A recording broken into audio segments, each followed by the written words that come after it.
तो profit loss होता क्या है और क्यों हमें प्रॉफिट लॉस पढ़ना पड़ता है? क्योंकि जिंदगी की गणित अगर समझनी है तो लाभ हानि सीखना पड़ेगा। और जिंदगी हो, कल को आप इनकम टैक्स इंस्पेक्टर बनेंगे, जीएसटी इंस्पेक्टर बनेंगे, तो ये सब चीजें आपको आनी चाहिए। कितना लाभ हो रहा है, कितना फायदा हो रहा है, ये सब चीजें ही प्रॉफिट लॉस के अंतर्गत पड़ते हैं। तो प्रॉफिट लॉस का कोई बहुत बेसिक नहीं है, हमें बहुत सारे टाइप बना बना के आपको ये फॉर्मूले रटाऊंगा, वैसा कुछ नहीं है। बेसिक एक लाइन में एक कॉन्सेप्ट यहाँ पे लिख रहा हूँ और उसी पे हम आज की क्लास में लगभग सारे सवाल खत्म करेंगे। ठीक है, तो आपने देखा कि प्रॉफिट लॉस की हम बात करें तो आपने यहाँ लिखा प्रॉफिट एंड लॉस।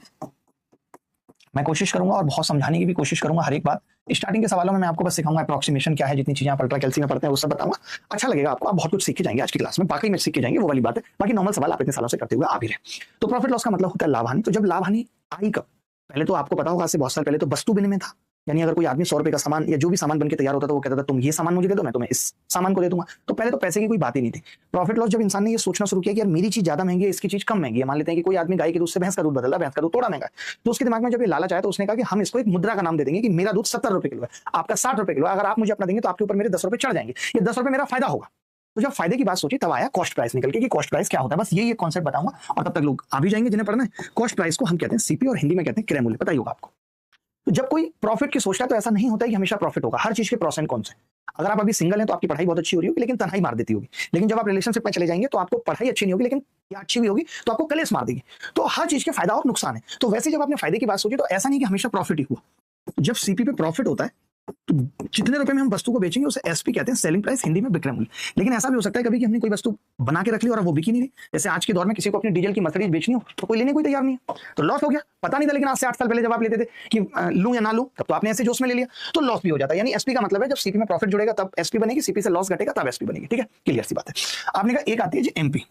एमपी मतलब मार्क प्राइस। मार्क प्राइस कैसे आया? क्योंकि लोग थोड़ा ऐसे हुए जब महिलाएं मार्केट में आई तो वो कहने लगी 30 रुपए का सामान है, मैं नहीं लूंगी, मैं तो 10 कम करूंगी। महिलाओं का रहता है। कभी भी आप देखना मार्केट में अगर एक केले वाला ये चिल्ला रहा भाई साहब 10 के 12, 10 के 12, 10 के 12, तो वो महिलाएं कहेंगी भैया कुछ कम कर दो। बंदा कह रहा है आप 11 ही ले जाओ 10 के, और वो लेके भी चली आएंगी। उनको बस कम से मतलब है, उनको इससे मतलब नहीं है क्वांटिटी कम कर दी इसमें, उनको बस कम हो जाए।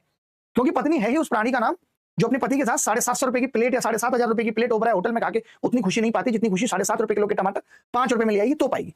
तो जब वो महिलाएं मार्केट में आई तो फिर मार्क प्राइस लॉन्च हुआ। मार्क प्राइस का मतलब है कि आपने ज्यादा प्राइस रख दिया, किसी ने कम करने को कहा तो आपने कम कर दिया। This is called discount.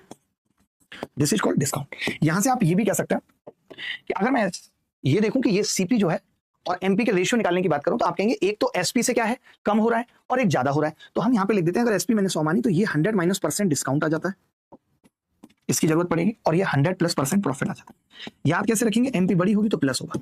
आप सोचेंगे ये आ कैसे गया, कुछ आया नहीं है। जैसे ये एसपी अगर मैं 100 मान रहा हूं तो ये 1/100 माइनस डिस्काउंट है। अगर मैं ये 100 मान रहा हूं तो ये 1/100 प्लस पी है।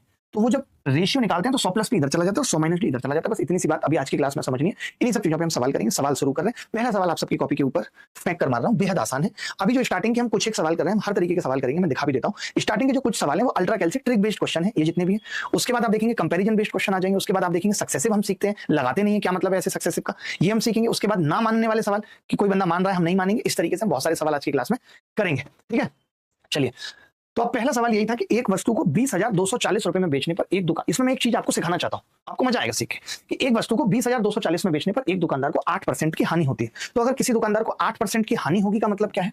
इसका मतलब है कि जी मैं अपने सामान को 92% में बेच रहा हूं। एक एक चीज जो मैं एक सवाल में सिखाऊंगा आपके बहुत काम आने वाली। यानी ये जो हमें वैल्यू दे रखी है 92% की, ये 20,240 दे रखी है, 20,240, समझना। अच्छा, अब हमें इस वस्तु को 12% का लाभ प्राप्त करना है तो किस कीमत पर बेचना चाहिए? तो आपने कहा कि जी मुझे इसे 112% पे बेचना चाहिए, 112% पे बेचना चाहिए, इसकी वैल्यू बतानी। तो मैं एक चीज आपको सिखाना चाह रहा था कि कभी भी जीवन में देखना ध्यान से, यहाँ पे कोपचे में बता रहा हूं, अगर कोई आपको कह दे कि यार 12% की वैल्यू 480 है फॉर एग्जाम्पल, और 22% की बताओ या 122% की, तो मैं गारंटी से कह सकता हूं 122% की वैल्यू कि ये देखिए जीरो आ रहा है तो जीरो तो आएगा ही आएगा, और अगर यहां ये 8 है तो यहां भी 8 है। ये चीज आपको सिखानी थी। अगर कल को कोई आपसे कहे कि 12% की वैल्यू, कल को आपसे कोई कहे 122% की वैल्यू, तो आप कहोगे लास्ट में 80 आएगा। कोई आपको कहे 3122% की वैल्यू, तो भी कोई आपको कहे तो आप कहोगे 80 आएगा लास्ट में। यानी ये आपके दिमाग में हर वक्त क्लिक रहना चाहिए। ये बात बहुत नॉर्मल बात थी, बहुत कॉमन बात थी, आप सबको पता थी। यानी मैं डायरेक्ट देख के कह सकता था कि अगर 92% की वैल्यू में लास्ट में 40 आ रहा है तो 112% की लास्ट में भी 40 आएगा, लेकिन मैं डर रहा था कि दो जगह 40 है, कोई बात नहीं, लेकिन दो ऑप्शन खत्म हो गए। ये मैं मेंटली देख के बता सकता हूं, मतलब मैं कुछ देखूंगा नहीं सवाल में। आगे सोचे कभी ऐसा सवाल आएगा तो आपके दिमाग में रहेगा यहाँ 93% या 113%, तो आप समझ जाओगे कि लास्ट के डिजिट अगर जीरो है तो उससे पहले वाला डिजिट भी सेम होगा। अब मैंने कहा यार अगर 112% की वैल्यू निकाल रहा है तो 112 आप इसको चाहो तो काट भी सकते हो। जैसे आपने 4 से काट लिया तो आप देख रहे हो कि ये 23% की वैल्यू है और हमें निकालनी है 28।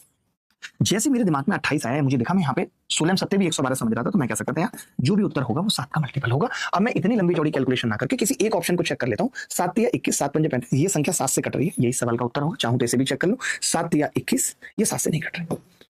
समझ गए? तो ये मुझे कटना ना कटना सीखना पड़ेगा, ये मुझे कटना ना कटना सीखना पड़ेगा। एक चीज और मैं फिर से आपको बता रहा हूं, अगर इस सवाल में 40 केवल एक ऑप्शन में होता सिर्फ, तो मैं डायरेक्ट उत्तर बता देता। ये वाली बात थोड़ी गहरी थी, आपको समझ में आई क्या? कि जब भी कभी 92% की वैल्यू ये है, 112% की वैल्यू निकालनी है तो लास्ट में 40 होगा, या 93% की वैल्यू आपसे 113% की पूछ रहे हैं तो 40 होगा। ये बात क्लियर है सर? आपका IBACI का बैच में डिस्काउंट दे कौन सा? ठीक है भाई शशांक, ये सब अभी करेंगे बात, ये सब नहीं। देखिए पानी वानी भी कुछ नहीं है, कोई इज्जत ही नहीं है टीचर की, कोई भी इज्जत नहीं है। चलिए आगे बढ़ते हैं। एक सवाल आपने देखा होगा, इस तरीके के सवाल पेपर में पूछे जा रहे हैं। ये सर आपने बहुत सारी जगह आप पढ़ भी रहे हो, देख भी रहे हो, कोई अच्छे सवाल आपको नहीं बता रहे कि अगर ऐसा सवाल फंस गया तो कैसे हो।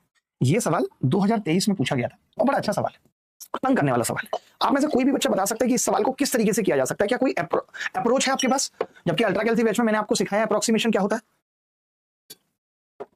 है आपके पास कोई अप्रोच इस सवाल को करने की?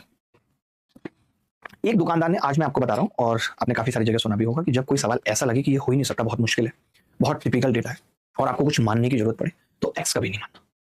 हम क्या मानेंगे? 100x, 100y, 100a, 100b ऐसा मानते हैं। अच्छा, मैं एक चीज और आपको समझाना चाह रहा हूं कि ऐसे सवालों में आप देखेंगे 2 ऑप्शन लॉस के होंगे, 2 प्रॉफिट के।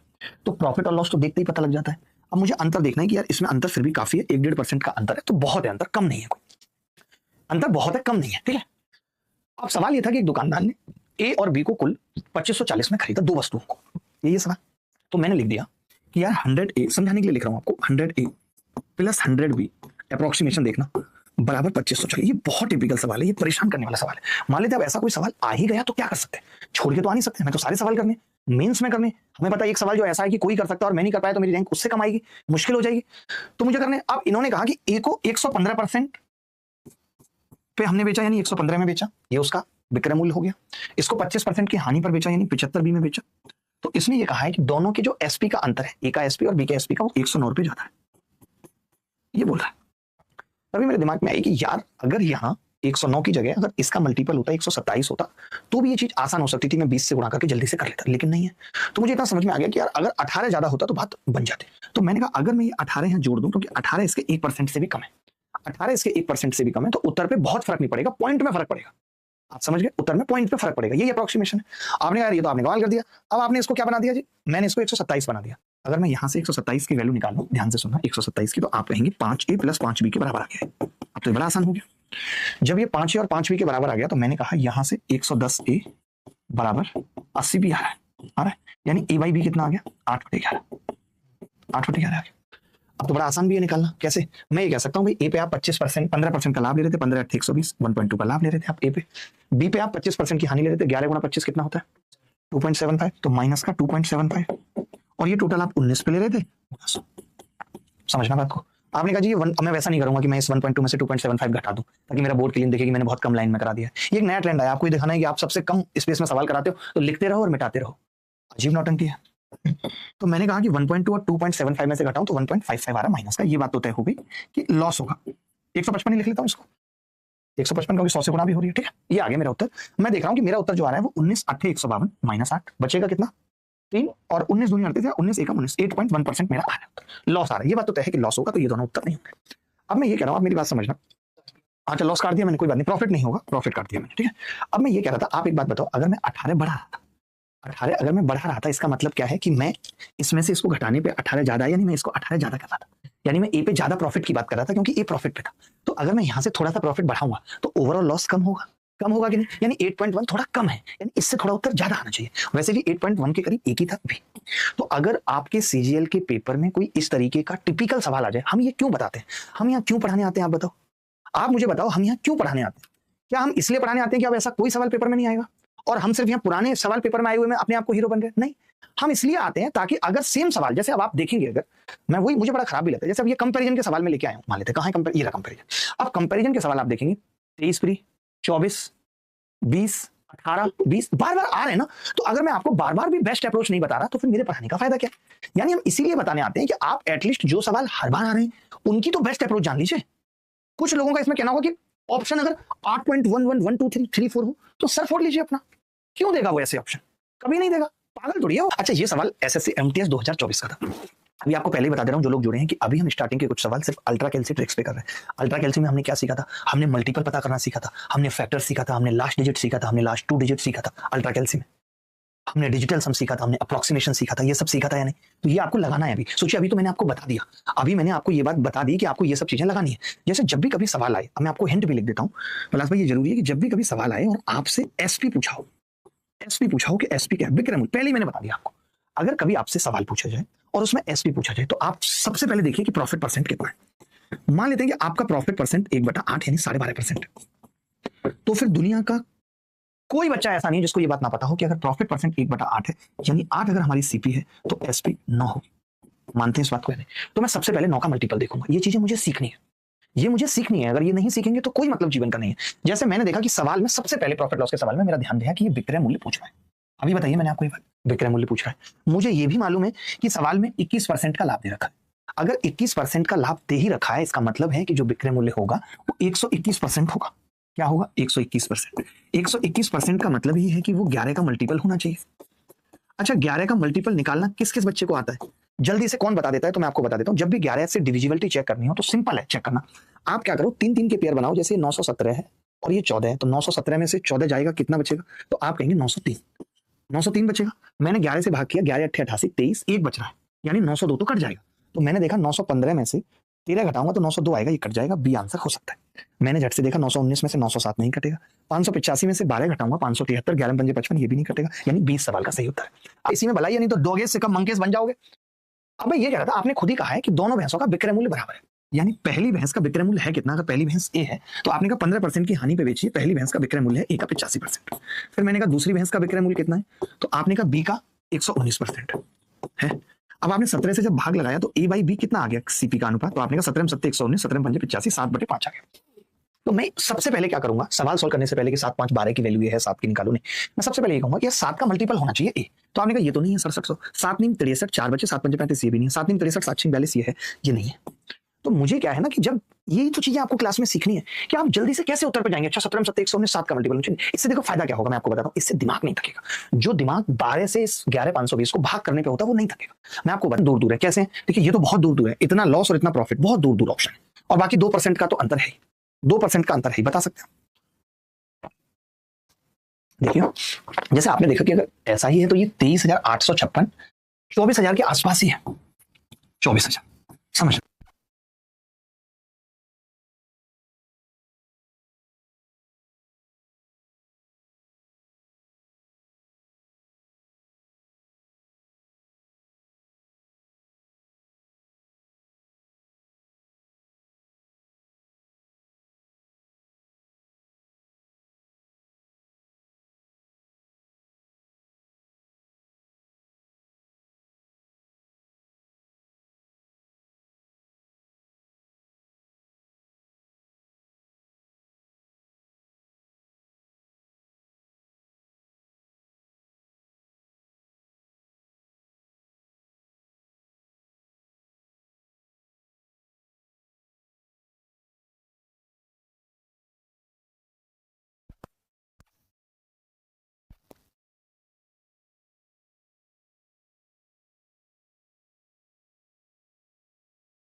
जिम्मेदारी है हर एक चीज की। क्या अभी आवाज नहीं आ रही है?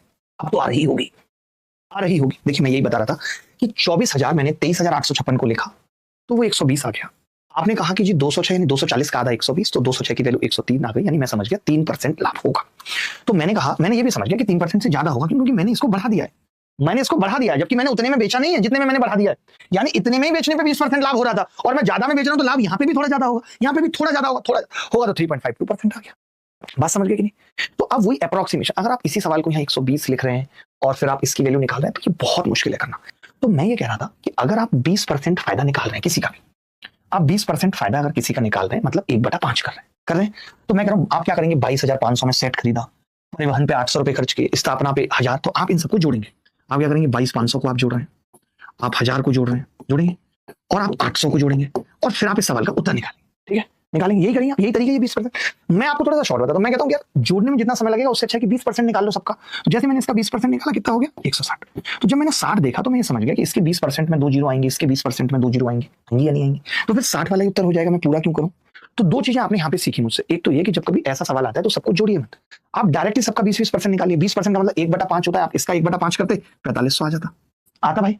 आप इसका 800 का 1/5 करते 160 आ जाता, आप 1000 का 1/5 करते 200 आ जाता। आप निकाल पाते या नहीं बोलो। और फिर इन्होंने कहा है कि इसे किस कीमत पर बेचना चाहिए, और इसमें ये पूरा आप जोड़ देते, जितना भी है उतना तो करते आप। मैंने बस आपको ये बता दिया कि जब आप इन सबको जोड़ोगे तो ये लास्ट के जो 2 डिजिट हैं यही मायने रखेंगे और इसी से उत्तर आ जाएगा।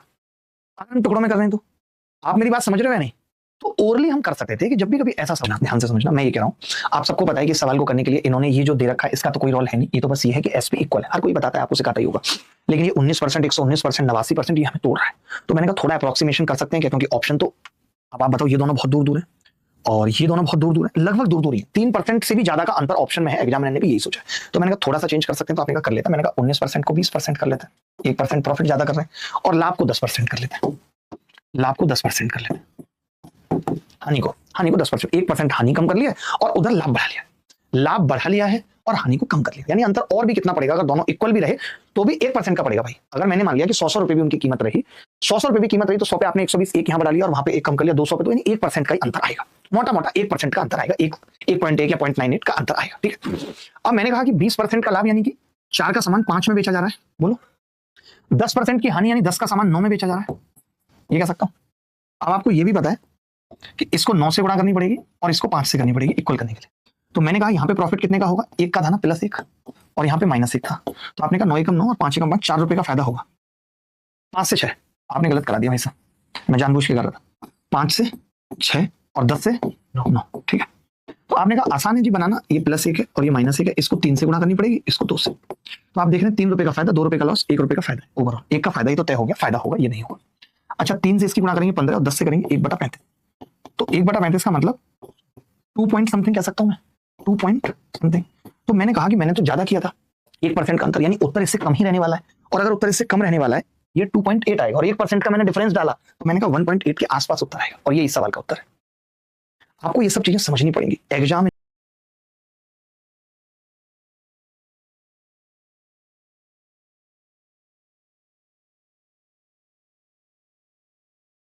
चलो भाई देखना, बड़ा ध्यान से देखना, मैं ये कह रहा था कि एक निर्माता उत्पादन की लागत पर 33% पर अपना विक्रय मूल्य तय करता है, ठीक है भाई, 33% पे तय करता है। इसका मतलब ये है कि अगर वो 100 रुपए का कोई सामान लाया है तो वो ये कह रहा है कि मैं तो इसे 133 में बेचूंगा, यही कह रहा है। आप देखना जरा ध्यान से, यही कह रहा है ना, इसमें कोई दो 33% को मैं फ्रैक्शन वैल्यू तो निकाल नहीं सकता हूँ, यही लिखूंगा। यदि उत्पादन की लागत 12% बढ़ जाती है, इसमें खुद कहा है कि ये 12% बढ़ जाती है, अगर ये 12% बढ़ जाती है यानी ये 112 हो जाते हैं, और आपने कहा है कि वो अपने विक्रय मूल्य में 10% की वृद्धि कर देता है, तो कई लोग क्या करेंगे, 133 का 10%, अरे सीधे लिखो, जोड़ने की भी जरूरत नहीं, 13.3, क्या सही लिखा मैंने, इतना हो जाता है न्यू एसपी। ये हमारा सीपी का कॉलम है और ये हमारा एसपी का कॉलम है, और इन्होंने कहा है कि अब आप प्रॉफिट बताओ कितना होगा। देखना आप मेरी कैलकुलेशन में कुछ नहीं करूंगा, ये मैंने क्या कुछ गलत किया, मैं आपको पहले से यही चीज सिखा रहा हूं कि आप ज्यादा कुछ लिखा मत करा करो, बस 100 से 133, ऐसा नहीं कि इसको जोड़ के भी लिखना है, लास्ट में ही करेंगे जो करना होगा, ठीक है। आपने देखा जी 7 से तो सब कुछ कट रहा है, मैंने कहा कट रहा है, 7 से ये 16 बार कट रहा है, और ये 7 से 19 बार कट रहा है, और ये 1.9 बार कट जाएगा, कोई बड़ी बात तो है नहीं। आपने देखा कि जो फायदा हो रहा है, अगर आप फायदे की बात करें तो 16 का मतलब 3 रुपए और 1.9 ये 4.9 का फायदा हो रहा है, 16 पे हो रहा है। तभी एक लड़का बोला कि जी मेरे को तो आपने सिखाया है कि 5/16 हम सबको याद भी है 31.25% के बराबर होता है, ये हम सब जानते हैं, सबसे पहले दिमाग में यही आएगा, आएगा ही नहीं आएगा, मैं आपसे पूछ रहा हूँ कि भैया 5/16 31.25 के बराबर होता है, हम जानते हैं 1/16 6.25% होता है। तो मेरे को आ गया कि यार अगर 4.9/16 तो थोड़ा सा कम है, 31.25 से कम होगा, अब 31.25 से थोड़ा सा कम होगा पॉइंट में, तो वो भी उत्तर होगा। क्या मुझे इसको करने की जरूरत है, क्या मुझे इसमें कैलकुलेशन लगाने की जरूरत है, क्या मैं नहीं देख सकता, क्या मैं ऐसा जब तक नहीं करूंगा कि 490/16 तब तक मैं इस सवाल को कर ही नहीं पाऊंगा, कोई बहुत बड़ी बात नहीं है ये भी करना कि भाई 16 तिया 48, कितना बचेगा, एक 10 बचेगा, ना जाने की 0, 10/16 यानी 5/8, 30 सही, 5/8 उत्तर आ ही जाएगा, कोई बड़ी बात नहीं है। बट मुझे वक्त कम लगाना है ना, मैंने यहाँ पे भी वक्त कम लगाया, ऐसा नहीं कि मैं 133 को 1.1 से गुणा करता। कई लोग क्या करेंगे, 133 का 10% बढ़ गया तो 1.1 से सीधी गुणा करेंगे, तो 1.1 से गुणा करके आप बताओ कॉम्प्लिकेटेड होगा या नहीं, फिर वो अंतर निकालना भी कॉम्प्लिकेटेड होगा या नहीं होगा। हमने कुछ नहीं किया, हमने सीधे 10% बढ़ाया, तो हमने कहा कि 10% का मतलब पॉइंट लग जाएगा, बस बात इतनी सी तो है, 13.3 हो जाएगा, हो जाएगा या नहीं, तो आपने कहा हो जाएगा, तो मैंने कहा कितना बढ़ेगा ये। तो आप ये कैलकुलेशन समझ पा रहे हो या नहीं समझ पा रहे, दिमाग में आ गया कि अभी गुरुजी ने बताया कि अगर एसपी बताना है, अगर एसपी बताना है, अभी यही तो मैंने बताया, तो फिर बड़ा आसान होता है, और वो भी दूसरी वस्तु का बताना है जो 10% हानि पर बेची जा रही है, यानी 10 रुपए का सामान 9 पर बेचा जा रहा है, तो 9 का मल्टीपल होगा, ये बात है। मैं तरीका भी बताऊंगा, और तरीका भी आप देखना कि अगर 9 का मल्टीपल भी ना पता चलता तो भी उतना लंबा या रगड़ने की जरूरत नहीं है बेवकूफों की तरह। इस सवाल का उत्तर कितना आ गया? ये आ गया। यही सवाल 9 से कट रहा है, ना तो पहला कट रहा है, ना ये कट रहा है, ये कट रहा है आगे। अच्छा, इस सवाल को अगर करना ही होता, मान लेते हैं करना होता है, क्या मेरे दिमाग में नहीं है, तो भी हम क्या इसको बहुत लंबा करते? बिल्कुल भी नहीं करते। कैसे, मैं बताता हूँ। आप खुद ही कह रहे हैं कि इतने रुपए में बेचा तो 15% का लाभ हुआ है, यानी आप ये कह रहे हैं कि जी 115% की वैल्यू 34500 है, 000 है। पलाश भाई ध्यान से देखिएगा, ठीक है। 115% की वैल्यू 34,500 है, ठीक है। मैं देख पा रहा हूं यहां से 3 से गुणा हो रही है, 2 जीरो चिपक रही है। अगर मैं लाभ निकालना चाहता 15%, तो आप कहते कि 3 से गुणा हो रही है और 2 जीरो चिपक रही है, 4500 आ जाता है नहीं? ये जो लाभ है, अगर मैंने एक वस्तु को बेचा तो लाभ हुआ, दूसरी को इस हिसाब से बेचा कि उतनी हानि हुई जितना पहले पे लाभ हुआ था, तभी तो ऐसी स्थितियां पैदा होंगी कि ना तो हानि होगी और ना लाभ होगा। यानी पहले वाला लाभ दूसरी वाली हानि के बराबर है नहीं? मुझे यहाँ ये करने की जरूरत नहीं। मैं देख रहा था कि लोग कैसे करते हैं, एकदम पता नहीं क्या बोलूं मैं। मुझे यही बस कहना है कि दबदबा सॉल्यूशंस में चाहिए गुरुजी। अब सॉल्यूशंस में वो धार लाइए। सवाल इकट्ठे करके उल्टे सीधे फॉर्मूले लगा के कोई दबदबा नहीं होता। सॉल्यूशंस में चाहिए दबदबा, सॉल्यूशन में वो सम्राटगिरी चाहिए। गलत नहीं कह रहा हूं प्लस भाई में। आप बताओ, मैं इस सवाल में, आप खुद मुझे बताओ, मैं हर बच्चे से पूछना चाहता हूं। मैं इस सवाल में 15% को 3/20 लिख रहा हूं, मैं इस सवाल में 10% को 1/10 लिख के मैं उसे इक्वल कर रहा हूं, नो प्रॉफिट नो लॉस लिखा रहा हूं। ये सब में जितना मैं करने जाऊंगा, जितनी देर में मैं 3/20 लिखूंगा उतनी देर में तो मेरा उत्तर आ जाएगा। अगर मुझे तरीके से भी करना होगा, 9 का मल्टीपल भी नहीं पता चला तो भी मैंने देखा 115% अगर सीधे इसके बराबर है तो 15% 4500 के बराबर है। यानी मैं यहां से देख पा रहा हूं यही 10% लॉस है वो, और आपसे 90% की वैल्यू पूछ रहा है। तो 90% की वैल्यू कैसे निकलेगी भाई? 10% की ये 0 0 9 5 45 और 36 और 40 40,500 उत्तर आ गया। क्या ये मुश्किल था? 3 ही लाइनें तो लिखनी थी। क्या कुछ बराबर करने की जरूरत थी? आप बताइए, क्या कुछ बराबर करने की जरूरत थी? यहाँ पे नहीं थी। मैंने सीधे ये पता कर लिया ये प्रॉफिट है और ये अगले की एसपी होगी। सिर्फ ये 3 लाइन लगनी थी इसका सोल्यूशन निकालने में, और हर एक बच्चा निकाल सकता था। कुछ भी इसमें ऐसा मुश्किल नहीं था, कुछ भी नहीं था इसमें मुश्किल। बहुत आसान सवाल। बट वो ये कि हम लंबे लंबे तरीके बता के बच्चों को गुमराह कर रहे हैं। सच में हमें मेहनत करने की जरूरत है। अब हम आउटडेटेड हो गए, अब हमें आउटडेटेड हो गए, हमें अपने तरीके बदलने की जरूरत है, हमसे सीखने की जरूरत है, या खुद से नया करने की जरूरत है। अब ये सब नहीं कि पुराने तरीके से बच्चे को बोर करने की जरूरत बिल्कुल भी नहीं है। बड़ा खराब लगता है जब मैं बेच रही है उसका कुल लाभ या हानि प्रतिशत क्या है। ये सवाल इसी बार पेपर में है। प्लस भाई मैं आपसे एक छोटी सी बात जानना चाह रहा हूं कि ऑप्शन बहुत पास पास नहीं है। मैं बहुत पास पास तभी मानूंगा ऑप्शन को जब 3.52 भी होगा और 3.58 भी होगा, तब मैं मानूंगा कि पास पास नहीं है ऑप्शन। मानते हो या नहीं मानते? अभी तो मुझे लगता है दूर दूर है। मैंने कहा जब दूर दूर है तो आसानी से कर सकते हैं। कैसे? थोड़ा बहुत चेंज कर सकते हैं। जैसे 25%, इसको 125 ही बना लें तो 1250 कर लें। तो अगर 25% की वैल्यू ये है तो 1000 आ गई। 125% की वैल्यू ये है तो 1000 का मतलब 25% से 1250 में हमने बेचा, 250 रुपए का फायदा है। गलत तो नहीं कर रहा? यही है। आपने यार बड़ा, आपने तो बस थोड़ा सा ही चेंज किया, 10 रुपए का चेंज किया। 10 रुपए से क्या ही फर्क पड़ रहा है? ऑप्शन दूर दूर थे। अब मैंने कहा 10% की हानि यानी 90% की वैल्यू है 1440। 90% की वैल्यू है 10% का मतलब 16, यानी 1600 आ गया ये। अब पता है कुछ लोग कैसे इस 1260 का अनुपात निकाला 1440 से, फिर वो एसपी इक्वल करना, ये सब करना जरूरत ही नहीं पड़ेगी। आप देखो ऑप्शन देख लेते ना, हमने दूर दूर अप्रोक्सीमेशन पे चले गए। कितने का नुकसान है भाई? 160 का। अभी कोरिया का बच्चा बोला जी देखो 250 का फायदा और 160 का नुकसान, 90 रुपए का ओवरऑल फायदा है। तो लॉस वाले तो पहले ही हट गए तुरंत। 90 का कितने पे? 2600 पे। तो 26 से गुणा कर देता हूँ। अरे 2600 गुणा 100 करूंगा। कुछ लोग समझ नहीं पाते कि जीरो का नहीं कट भी जाएगा ना, ये समझो। जो चीज कट जाए उसको लिखना क्यों? तो मैंने कहा 26 दिया 78, 3 पॉइंट समथिंग वाला आएगा, वो भी गेन आएगा। तो डी आंसर है। अब बताओ आपको अच्छा लगा या नहीं लगा? पी और क्यू ने 2 अलग अलग वस्तुएं समान मूल्य पर खरीदी है। 2 वस्तुएं खरीदी उन्होंने जिसका सीपी सेम है, ठीक है भाई। बाद में वे दोनों आर ने 390 के समान मूल्य पर पी और क्यू से खरीद लिए। बाद में किसने? आर ने 390 के मूल्य पे, यानी आर के लिए ये सेलिंग प्राइस है, कॉस्ट प्राइस है। पी और क्यू के लिए सेलिंग प्राइस है। पी का लाभ प्रतिशत x% है और क्यू का लाभ प्रतिशत y% है। पी का जो लाभ हुआ है वो x और y। आप कहेंगे समान मूल्य पे खरीदी थी, समान मूल्य पे बेची, तो लाभ प्रतिशत अलग अलग कैसे हो गया? दिमाग में तो आएगी, लेकिन आपको समझना है, इन्होंने खुद बोला है कि क्यू ने जो अपने लाभ की गणना की है वो एसपी पर की है, इसीलिए अलग आ गया, नहीं तो अलग नहीं आता। समझना, बहुत प्यार से समझूंगा। आपने कहा जी आर ने इनमें से एक वस्तु एस को y% लाभ पर बेच दिया। अब आपको y निकालना जरूरी है। आप एक बात बताओ, आपको ये तो पता ही है कि 390 उसका y% आपको निकालना है। एस के लिए तो क्रय मूल्य क्या था? यदि y बराबर 38 6/13 है। बताओ भाई 6/13। बड़ा ही प्यारा सवाल है, और कैसे ये सवाल होगा मुझे खुद भी नहीं पता।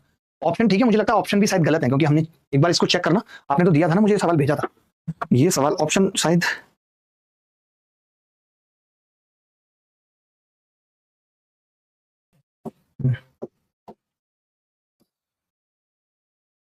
दिल ने ही कहा है दिल से मोहब्बत हो गई है तुमसे। 630, 840, 819 बता सकते हैं? क्योंकि ऑप्शन से सवाल नहीं होगा, क्योंकि मैं मान लूं कि 390 का मल्टीपल भी है, तो भी 390 के मल्टीपल यानी 13 के मल्टीपल और भी आ रहे हैं ऑप्शन में। मुश्किल है। मैं बताऊं कैसे होगा? पहले मैं सवाल समझाता हूं आपको, सवाल समझना, ठीक है। बहुत ध्यान से होगा नहीं आपसे कोई बात नहीं, लेकिन पेपर में आ जाएगा तो आप कर पाओगे, डायरेक्ट कर पाओगे। ठीक है, पहले हम ये लिख लेते हैं कि 38 गुणा 13 और 6 कितना होगा भाई, वाई कितना है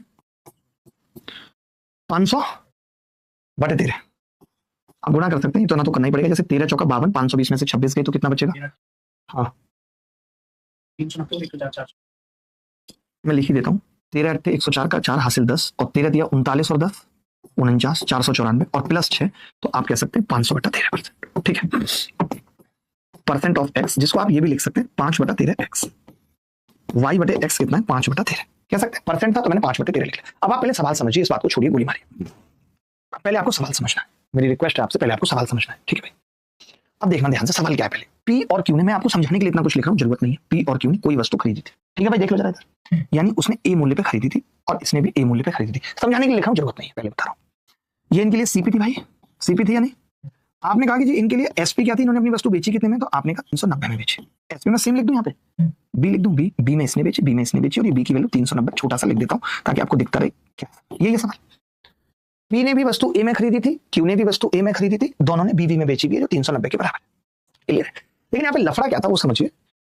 अब मैं ये कह रहा हूं कि आपसे जो प्रॉफिट का अमाउंट होगा, ये प्रॉफिट और इसका प्रॉफिट सेम होगा या नहीं, समझाने के लिए लिख रहा हूं, इक्वल होगा भाई, अलग हट जाता हूं। अगर कोई वस्तु ए में ही खरीद रहा है, ए में खरीद रहा है और बी में बेच रहा है, तो प्रॉफिट इक्वल होगा, ये बात भी आप जानते हैं, यहां तक किसी को दिक्कत नहीं है। आप ए में खरीद रहे हो, ये भी ए में खरीद रहा है, बी भी, तो प्रॉफिट इक्वल होगा, ये बात बिल्कुल सही है। ठीक है, मैं ये कह रहा था कि फिर प्रॉफिट का जो परसेंट है वो अलग अलग क्यों आ रहा है, वो इसलिए आ रहा है क्योंकि एक आदमी ने जो प्रॉफिट निकाला है वो किस पे निकाला है, ए पे निकाला है। यानी अगर मैं प्रॉफिट को इक्वल करूं तो एक प्रॉफिट तो है ए का कितना परसेंट है, ए का मतलब सीपी लिख दूं सीधे, सीपी का ए, सीपी का x%, यानी इसको आप चाहो तो मैं ए भी लिख के दिखा सकता हूं, ए नहीं सॉरी कुछ और लिख देता हूं, मान लेते हैं mm लिख दूं, mm, क्योंकि ये अनुपात है ना, लेकिन आप समझो कि ये अनुपात तो ये कट जाएगा, mm लिखने की जरूरत नहीं है, आपको समझाने के लिए लिखना पड़ रहा है मुझे। तो मैंने कहा सीपी का 13m% होगा प्रॉफिट, जो होगा या नहीं। आपने कहा यही जो प्रॉफिट है ये एसपी यानी बी का 5m% है, बोलो ये बात सही है नहीं। आप आगे जब ये सवाल पेपर में आएगा तो ना तो आप ये लिखोगे और ना आप ये लिखोगे, आप सीधे लिखोगे सीपी का 13% बराबर एसपी का 5%, और यहां से सीपी और एसपी का अनुपात आ जाएगा, बस बात खत्म। बात इतनी सी है, बात कितनी सी है, इतनी सी है, समझ गए भाई। तो आपने देखा यहां से कि यार का से का कट गया, यहां से सीपी और एसपी जो आ रही है वो आ रही है गुरु 5/13, 5/13 यही आ रही है, बोलो गलत तो नहीं कह रहा हूं मैं। यानी अगर कोई मुझसे पूछे, यहां पे मुझसे कोई पूछता कि पहले वाले को कितना परसेंट प्रॉफिट था, तो मैं कह देता 5 पे कितने का प्रॉफिट है, 8 का प्रॉफिट है, तो 5 पे 8 का प्रॉफिट मतलब 160% है, एक्स की वैल्यू 160% है, बट मुझे एक्स की वैल्यू नहीं निकालनी है। आप देखो इन्होंने खुद कहा है कि वस्तु एस को y% के लाभ पर बेची है, y%, तो मैं ये पूछ रहा हूं कि वो y% है कितना। तो मेरी बात सुनो, आपने खुद कहा कि जी वो y% कुछ नहीं है, 13 पे 7 का लाभ है, 8 का सॉरी 13 पे 8 का लाभ है, आपने ये कहा वो y%, 13 पे 8 का लाभ है वो y%, समझना मेरी बात को। मैं ये कह रहा हूं अगर मैं 13 पे 8 का लाभ लूंगा तो सामान को कितने में बेचूंगा, 21 में बेचूंगा या नहीं। तो जो मेरा सामान 390 का था, 13 दिया 90 और 21 दिया 63, वो मैं 630 में बेचूंगा या नहीं, यही सवाल का उत्तर है।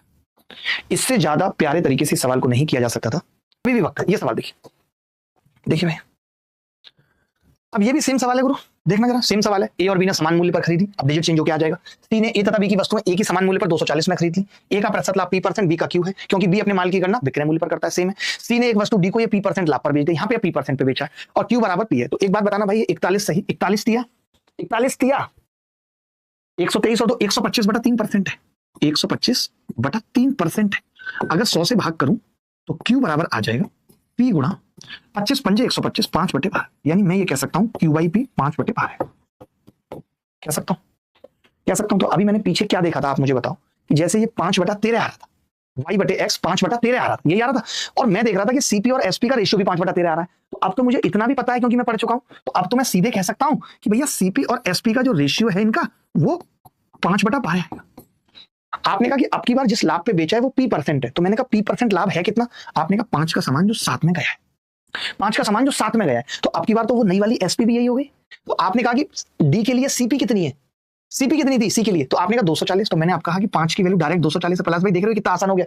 मैंने कहा कि आप P% लाभ पर ही दे रहे हो, वहां क्यों पे दे रहे थे, तो अब तो मुझे ऐसा लिखना पड़ रहा था 12 पे 7 का लाभ, 12 और 7 19, अब तो आप पी पे ही दे रहे हो, यानी 5 का माल आप 12 में ही तो दे रहे हो, वही तो है सेम टू सेम। तो भैया 240 का माल कितने में जाएगा, तो आपने कहा 5 की वैल्यू ये है, तो 1 की कितनी आ गई 48 को 12 से गुणा करेंगे 576, सोचिए, अब मैंने इतना आसान कर दिया इस सवाल को, लेकिन मैं आसान तभी कर, एक बात बताना, इस सवाल को मैं क्या अप्रोच लगा सकता हूं? तो आपने कहा कि जी हमें तो आपने ही सिखाया है कि सीपी और एमपी का जो रेशियो होता है, सीपी और एमपी का जो रेशियो होता है वो होता है 100 माइनस परसेंट डिस्काउंट बटे 100 प्लस परसेंट प्रॉफिट, यही होता है।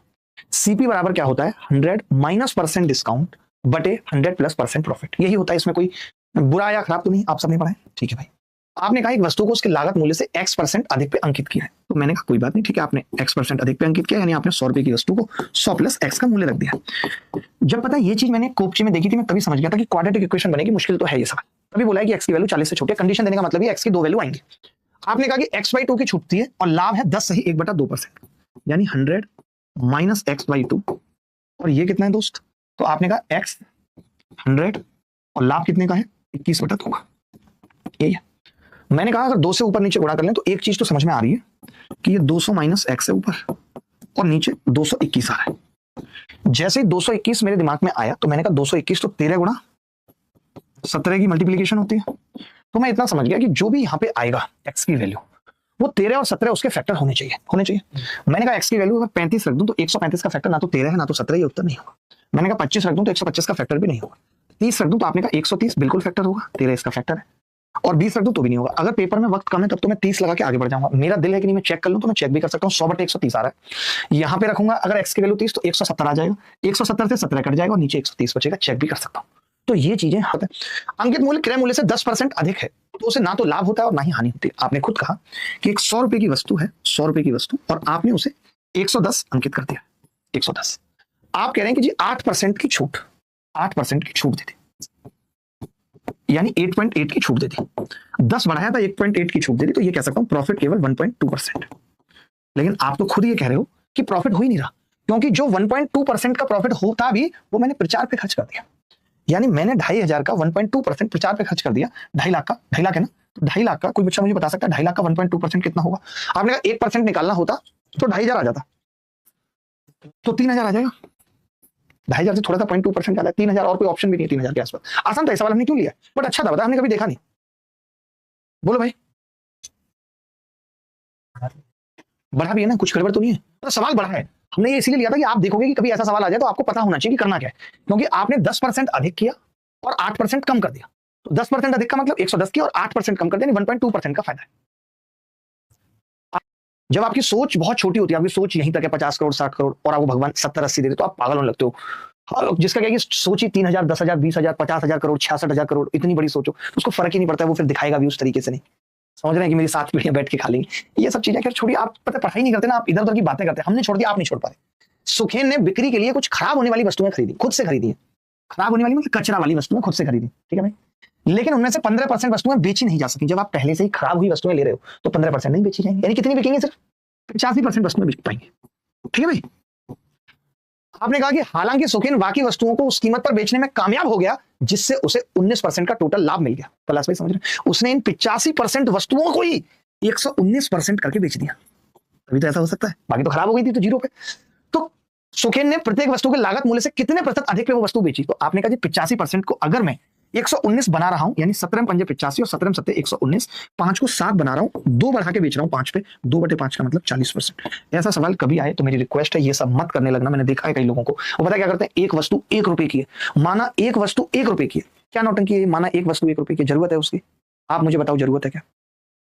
आप क्या कह रहे हो कि भैया मैंने पहले तो 15% वस्तुएं मेरी बिकी नहीं, तो मैंने 85% वस्तुओं को ही 119% बढ़ा लिया। अगर मैं 85% वस्तुओं को ही 119% बढ़ा लूंगा, इसका मतलब है कि मैं 5 से 7 करूंगा। 5 से 7 करने का मतलब है कि मैं 40% उसकी कीमत बढ़ाऊंगा। समझ पाया नहीं? मैं फिर से समझा रहा हूं। मैंने कहा 15% वस्तु बेची नहीं जाएंगे, बेची कितनी जाएंगी? सिर्फ 85% वस्तुएं बेची जाएंगी। अब वो जो 85% वस्तुएं हैं उसको हमें 119% करना पड़ेगा। क्या करना पड़ेगा? 119% करना पड़ेगा। 119% करने का मतलब क्या है? 5 से 7 करना पड़ेगा। 5 से 7 करने का मतलब क्या है? 2 बढ़ाना पड़ रहा है 5 पे, 40% बढ़ाना पड़ेगा। मत करो भाई, मत करो, पहले आप सवाल देखो फिर करेंगे बात। देखो भाई, मैं कह रहा हूं वस्तु को उसके वास्तविक विक्रय मूल्य के 2/5, पलाश भाई 2/5 मतलब 40% पर बेचा, 2/5 का मतलब 40% पर बेचा, तो 27% की हानि हुई, यानी 27 मतलब 73% मेरी जेब में आया। ये कह सकता हूं। सिर्फ कंपैरिजन है, आप अभी अगले 4-5 सवालों में सिर्फ कंपैरिजन सीखोगे, सिर्फ कंपैरिजन। तो मैंने कहा कि अगर आपने 40% पे बेचा तो आपको मिल रहा है 73%। अब आप कह रहे हो कि मैं 84% पे बेचूंगा,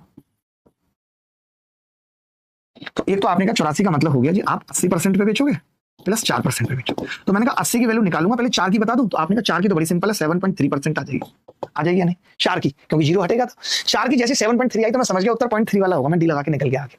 बोलो उत्तर निकालेंगे भी, चिंता क्यों कर रहे हो? घर आके निकालेंगे ना उत्तर। अरे घर आके उत्तर निकालेंगे, ऑप्शन क्लोज थे ना, थोड़ा उत्तर पास नहीं थे। जैसे 52.6 वाला भी था, 6 वाला भी था ना, 52.6 वाला। तो मैंने कहा 40%। अब आपने कहा कि जी बड़ा आसान है, 80% डबल कर देंगे। 73 का डबल कितना होगा? 146। आप ये कह सकते हैं 46% प्रॉफिट यहाँ पे बचा हुआ है और 7.3 यहाँ पर है, उत्तर आ जाएगा 53.3। लेकिन मैं फिर से आपसे कह रहा हूं कि मुझे क्या करना था, जल्दी उत्तर बताना था। मैंने पॉइंट के बाद ही बता दिया, यूनिट डिजिट से ही मैंने बता दिया। विकास कह रहे हैं सर मैंने सेम अप्रोच लगाई है और सेम तरीके से उत्तर निकाला है, बहुत ही बढ़िया। आप मुझे बताओ पहले आप कर पाए या नहीं? कंपैरिजन वाली बात समझ में आ रही है नहीं आ रही? कंपैरिजन वाली बात समझ में आ रही है नहीं आ रही?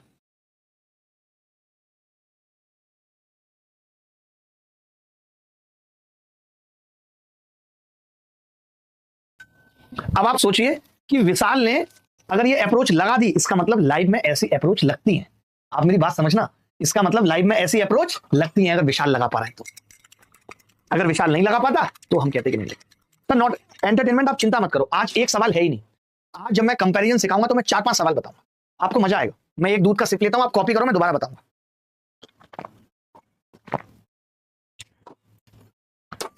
ये वाला पी लें थोड़ा सा।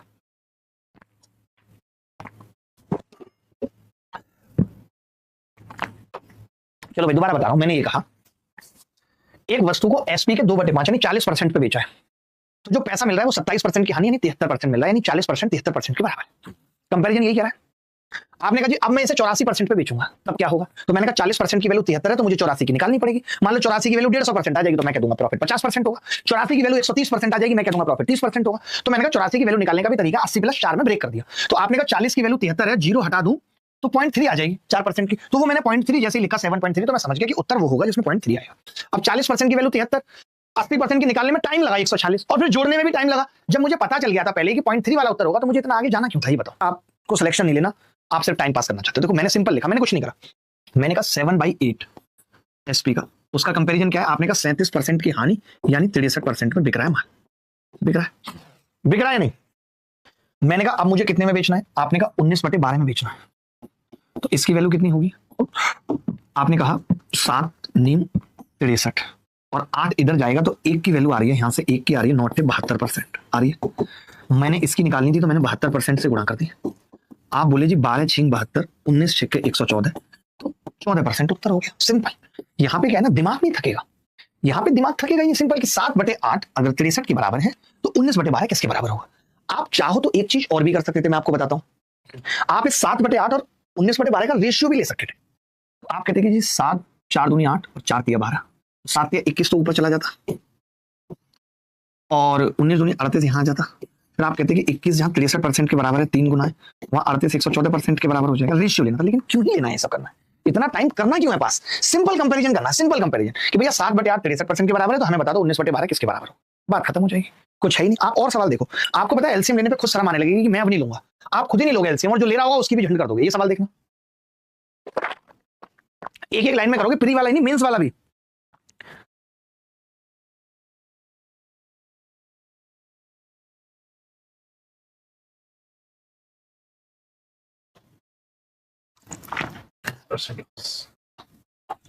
देखना भाई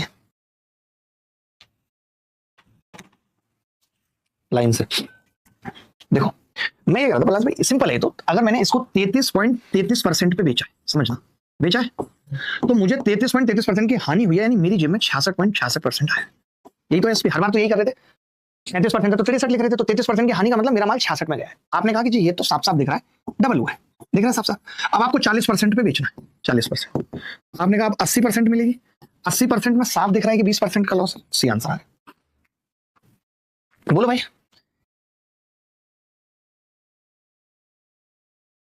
दिखानी है, पढ़ के सुनाऊंगा।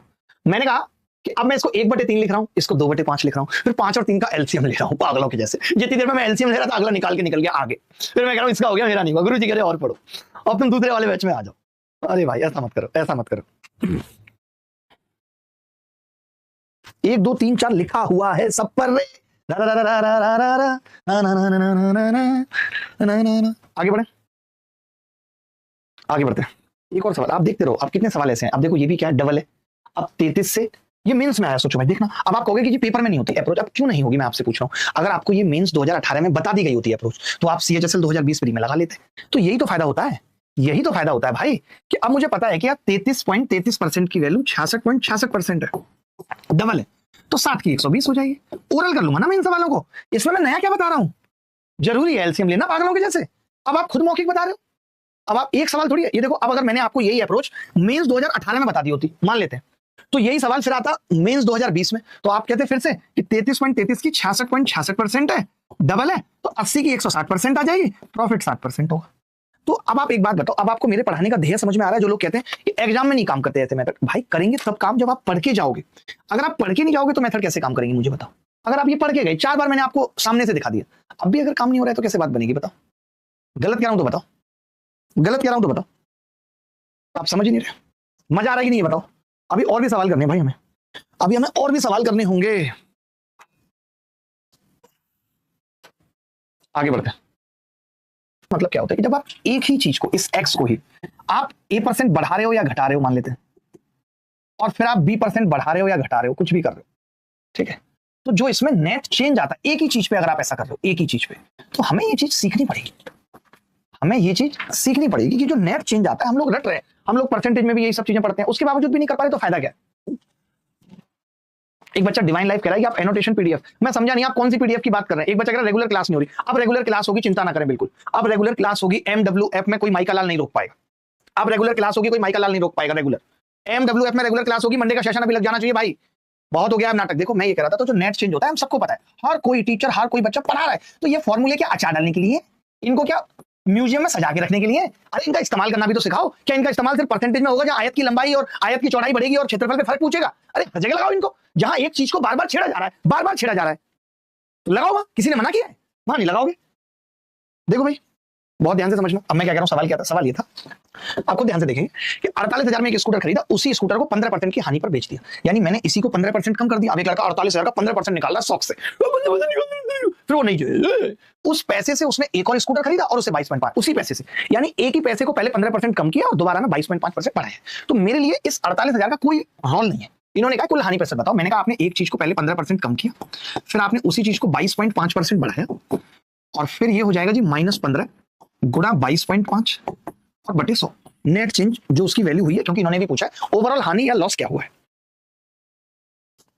हाँ निकलवा लो एक बार, ठीक है। चलो अब आप समझना, आपने कहा कि जी 22.5 में से 15 गया तो 7.5 होगा, और माइनस अभी और भी है, और भी है, कितना माइनस है, तो आपने कहा कि जी 0.15 और गुणा 22.5, तो मैं समझ गया कि यहाँ पे 3 दशमलव आएंगे, 3 डेसिमल आएंगे, इसमें से घटेगा तो चेंज तो होगा नहीं, तब भी उत्तर 3 डेसिमल वाला होगा। और मैं ये भी समझ रहा हूं कि 15 दूनी 30, 3 के आसपास है, यानी कि प्रॉफिट होगा, प्रॉफिट होगा, ये 3 के आसपास है, नहीं 4 के आसपास उत्तर आएगा, 3 दशमलव वाला, तो लॉस वाले तो हट गए, और प्रॉफिट 4 के आसपास होगा, देख भी पा रहे हैं, तो एक ही ऑप्शन है ए, और 3 डेसिमल भी समझ आ रहा है, यानी अगर अगला ऑप्शन भी 4 वाला होता तो भी हम कह देते इनके लाभ पर बेच दिया। अब कुल लाभ बताना रुपए में, तो अब मेरे लिए बड़ा आसान है, मैंने कहा यार अगर मुझे कुल लाभ बताना है, तो मैंने तो अभी पढ़ा है -20 +30 और -6, अब मैंने डायरेक्ट कर दिया -6, तो आपने कहा 4% उत्तर होगा, ओवरऑल जो लाभ होगा वो 4% होगा, तो मैंने 42,000 का 4% देखा तो पता चला 0 और 4 दुनिया जैसे 80 देखा, उत्तर लगा दिया। आगे नहीं जाना है मुझे तो अपना वक्त बचाना है, मुझे अपना वक्त बचाना है, आई हैव टू। भाई टाइम इतना 11 बज गया आज, क्या पता ही नहीं चला वक्त का, इसकी वजह इसको वाले 1680 उत्तर आ गया, 1680 उत्तर आ गया। कोई डाउट है तो बता दो आप कि मेरे को ये डाउट है, बोलो भाई। अभी आप और भी देखेंगे तो आपने बहुत आसानी से देखा, और भी चीजें देखेंगे सक्सेस में, जैसे ये कह रहा है, ऐसा सवाल परेशान करता है कैलाश भाई कि जितेश ने एक वस्तु को 11% की हानि पर बेचा, अगर वो इसे 5% कम में खरीदता और 739 अधिक में बेचता तो उसे 20% का लाभ होता। ऐसे सवालों को आपने देखा होगा, आप एक तरीके से करते हो, कोई दिक्कत भी उसमें नहीं है, मैं पूरी बात खोल के बताऊंगा, मेरा ये नेचर है कि मैं आपको बताता हूं कि मैं ऐसा क्यों कर रहा हूं। सबसे पहली चीज क्या होती है ऐसे सवाल में कि आपको लिखना पड़ता है, सीपी लिखना पड़ता है। आप कहते हो जी 100 रुपए का सामान था और एसपी का मतलब 11% पे आप बेच रहे हो, यानी 89 में आप बेच रहे हो नहीं, यानी सीपी 100 था और एसपी 89 था, 89 में आप बेच रहे हो, मानते हैं। देख लो भाई एक बार -11%, ठीक है। आपने कहा कि अब मैं एक वस्तु को 5% कम पे खरीदूंगा, तो आप 5% कम पे खरीद लेते हो, 95 पे खरीद लिया आपने। आप कह रहे हो कि मैं इसे 739 अधिक में बेचूंगा, यानी यहां पे आप 739 रुपए जोड़ोगे, ठीक है, जोड़ोगे भाई, सही है। आपने कहा कि जी यहां पे अब ये कितना आ रहा है, 20% का लाभ होगा, तो देखिए इसका 20% निकालना आसान है, तो आपका ये तरीका बहुत बढ़िया चल भी जाता है। 1/5 19 आ गया, 19 का लाभ होगा, 19 के लाभ का मतलब कितना है भाई, 14, 114। तो अब आपने क्या देखा, आपने देखा कि जी 89 से 114 हो रहा है, यानी कितना बढ़ रहा है, 25। 25 की वैल्यू आपने सीधे निकाल दी, ये 739। आपसे सवाल में क्या पूछा, वस्तु का क्रय मूल्य 100 की वैल्यू बतानी। तो जब 100 की वैल्यू बतानी होगी तो मैं क्या करूंगा, इसको 4 से गुणा करूंगा और इसको 4 से गुणा करूंगा, यानी लास्ट में 6 वाला उत्तर होगा और मैं एक ही ऑप्शन 6 वाला सीधे लगा दूंगा। बड़ी बात नहीं है, लगा दूंगा। लेकिन मैं ये कह रहा था कि ऐसा तरीका हर जगह काम नहीं आ रहा, ये परेशान कर रहा है। तो क्यों ना हम ऐसा तरीका सीख लें जो हमारे सवाल को बहुत फास्ट करेगा और मजा काट देगा। क्या बुराई है उसे सीखने में? क्या आप तैयार हो? क्या आप तैयार हो? सीक्वेंस वाइज लगाए बोलो। तो आपने कहा जी मैं तैयार हूं, और आप मुझे ये भी बताना कि कौन सा सवाल ऐसा होगा जो इस तरीके से नहीं होगा, ये तकलीफ देगा। तो मैं क्या कर रहा हूं, अब आपको तरीका सिखा रहा हूं दूसरा। आप एक चीज समझना भाई, इधर देखो, आप इस 100 रुपए को एक बार 5 कम कर रहे हो और इसी को एक बार 20 बढ़ा रहे हो, यही तो कर रहे हो आप। तो मैं ये कह रहा था कि मैं कभी ऐसा सवाल आए तो मैं कुछ करूं ही ना, मैं कुछ करूं ही ना। मुझे तो ना तो मैं एसपी लिखूं ना कुछ लिखूं, मुझे पता है पहले 11% का लॉस था, ठीक है। अब मैं ये कह रहा हूं कि अगर मैं 5% कम करूंगा और 20% बढ़ाऊंगा और -1% होगा, 20 पंजे 100, तो आपको दिख जाएगा 20 में से 6 घटेगा, यानी 14% का लाभ होगा। ये दिख जाएगा सीधे। यानी अब आप कह पाओगे कि जी इसका अंतर 25% के बराबर होगा, जिसकी वैल्यू 739 है। तो 100% की निकालने के लिए 4 से गुणा कर देंगे दोनों को, और यूनिट डिजिट कितना आ जाएगा, 6, एक उत्तर हो जाएगा। मैं ये कह रहा था ये 14% निकालने के लिए ये कलेश करने की जरूरत नहीं है कि मैं 89 लिखूं। आप देखो ना कि मुझे कितना कुछ करना पड़ रहा है, मुझे 89 लिखना पड़ रहा है जिसका कोई लॉजिक नहीं है, बिना मतलब लिख रहा हूं मैं, लॉजिक है नहीं, क्योंकि मेरा काम तो 11% ही चल जाएगा। तो मैंने कहा अगर 5 कम कर रहे हैं, अब ये फंसता कैसे? आप कहेंगे आप ये वाला तरीका बता क्यों रहे हो?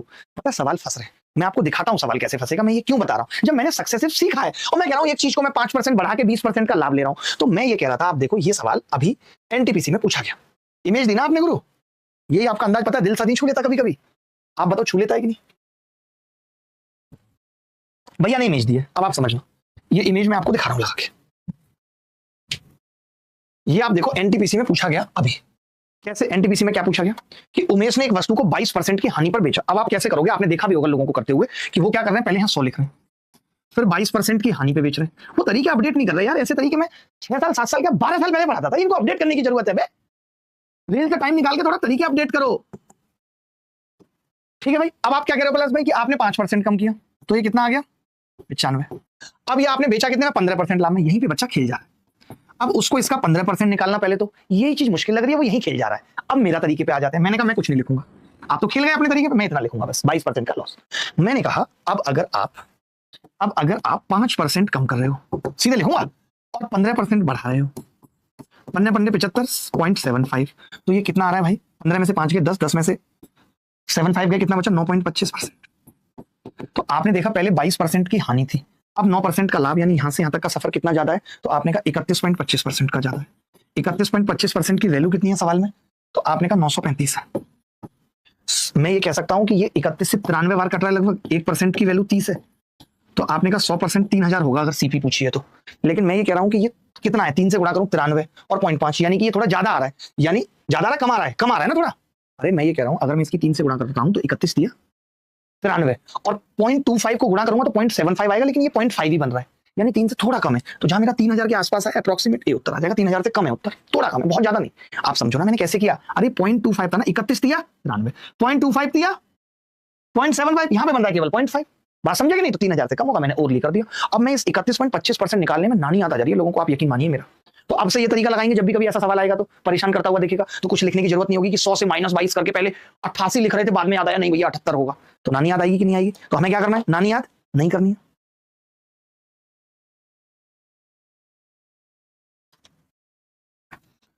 चलिए अभी आप और भी सवाल देखेंगे। ये सवाल जैसे देखिए, अब ये सवाल ना परेशान कर देगा आपको। ये कह रहा है एक व्यक्ति एक वस्तु को 22.8% लाभ पर बेचता है, विक्रय मूल्य में 220 की वृद्धि करता है, क्रय मूल्य में 18% की वृद्धि करता है। भाई ये सही है देखना सवाल, तो उसे 5% का लाभ होता है। वाह वाह वाह। पहले ये कह रहा है 100 रुपए उसकी कीमत है, ये कह रहा है जी लाभ है 22.8% का, है या नहीं? अब आपने क्या कहा, आपने कहा कि जी मैं 100 को क्या कर रहा हूं, 18% की वृद्धि कर रहा हूं और 5% का लाभ भी ले रहा हूं। सीपी को देखो, ठीक है, तो 18 + 5, 18 में 90.9, मैंने गलत तो नहीं लिखा? तो आपने कहा 18 और 5 23.9% का लाभ है, क्या तोड़ दिया भाई? तो अब आप बताइए ये इससे कितना ज्यादा है, तो आपने कहा 1.1 ज्यादा है, जिसकी वैल्यू सवाल में कितनी है, 220। हमसे सवाल में क्या पूछा है, क्रय मूल्य पूछा है, 100 की वैल्यू पूछ रहा है। ये 1.1 इससे कितनी बार कटेगा जी, 200 बार कटेगा। 100 की वैल्यू कितनी होगी, 20,000 ऑप्शन में है, होना ही पड़ेगा। बोलो तरीका पसंद आया कि नहीं? एक बच्चा कह रहा है सर मैं मोहब्बत नहीं करना चाहता, क्यों करनी है मोहब्बत? वो कहते हैं ना कि मरम्मत पर 550 रुपए खर्च कर दिया, फिर उसने इसे 10% लाभ पर बी को बेच दिया।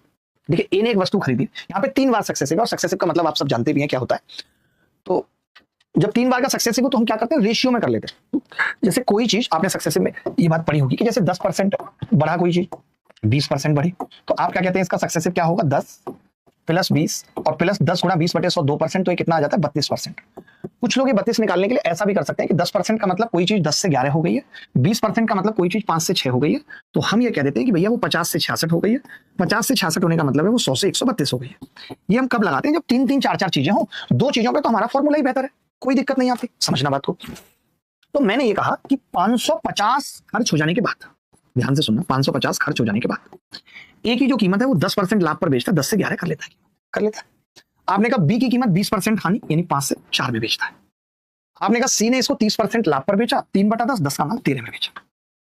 अगर मैं इसको छोटा करूं अनुपात को, तो आपने कहा 4 कट जाएगा, 5 आ जाएगा, यहाँ भी 5 आ जाएगा। यानी ये कह सकते हैं कीमत 550 खर्च हो जाने के बाद ए के हाथ से 125 से 143 हुई है। तभी एक लड़का बोला कि जी 143 की वैल्यू सवाल में 6864 है। आप समझना पलाश भाई, 125 से 143 हो गई। मैं बस एक छोटी सी बात जानना चाह रहा हूं। 125 के बारे में सबको पता है, 5 के बारे में सबको पता है कि 5 की गुणा 2 से हो जाए तो 1 जीरो बन जाती है, 25 की गुणा 4 से हो जाए तो 100 बन जाती है, 2 जीरो, 125 की 8 से हो जाए तो 3 जीरो बन जाते हैं। तब एक लड़का बोला कि जी देखो, अगर आप 143 की वैल्यू ये निकालने जाओगे तो 8 तो आएगा गुरु, क्योंकि इसके लास्ट 3 डिजिट 8 से कट रहे हैं। 8 अगर आएगा तो इसकी वैल्यू जो आएगी उसके लास्ट के 3 जीरो जरूर होंगे, क्योंकि 8 से अगर गुणा हो गई 125 को, 8 का मल्टीपल है ना, इसमें 8 का फैक्टर है। मैं 8 नहीं बोल रहा हूं, मैं कह रहा हूं इसमें 8 का फैक्टर है।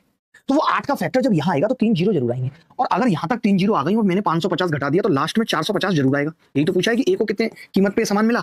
सोचो, आज आपने लास्ट 3 डिजिट पे भी सवाल कर लिया, जो अल्ट्रा कैल्सी में भी आप नहीं कर पाए थे। अल्ट्रा कैल्सी में भी हमने कुछ एक सवाल कराए थे लास्ट 3 डिजिट पे, बट इस तरीके से लास्ट 3 डिजिट का यूज होगा हमें कभी नहीं पता था। हमें बहुत सारे सवाल करने थे, बट वक्त इतना कम पड़ जा रहा है। आप ही सजेस्ट करो कि कैसे करें। सोचिए, इतने बेहतरीन सवाल, इतनी बेहतरीन ना मानने वाले सवाल मुझे आपको बताने थे, इतना कुछ करके बताना था, इतने जबरदस्त सवाल थे जिनकी गांठें हमें तोड़नी थी, बट वक्त बहुत कम पड़ जा रहा है। कितना पढ़ाएं आप बताओ, कैसे पढ़ाएं? आपको तो भी बहुत कुछ पढ़ाना बाकी है। मैं देखता हूँ आपको नहीं आती सच में चीजें। क्या हम ऐसा कर लें कि हम रोज एक मॉक टेस्ट सॉल्व करें प्रैक्टिस बैच के साथ, परफेक्ट बैच के साथ? एक दिन तो हम जैसे क्लास कर रहे हैं वैसे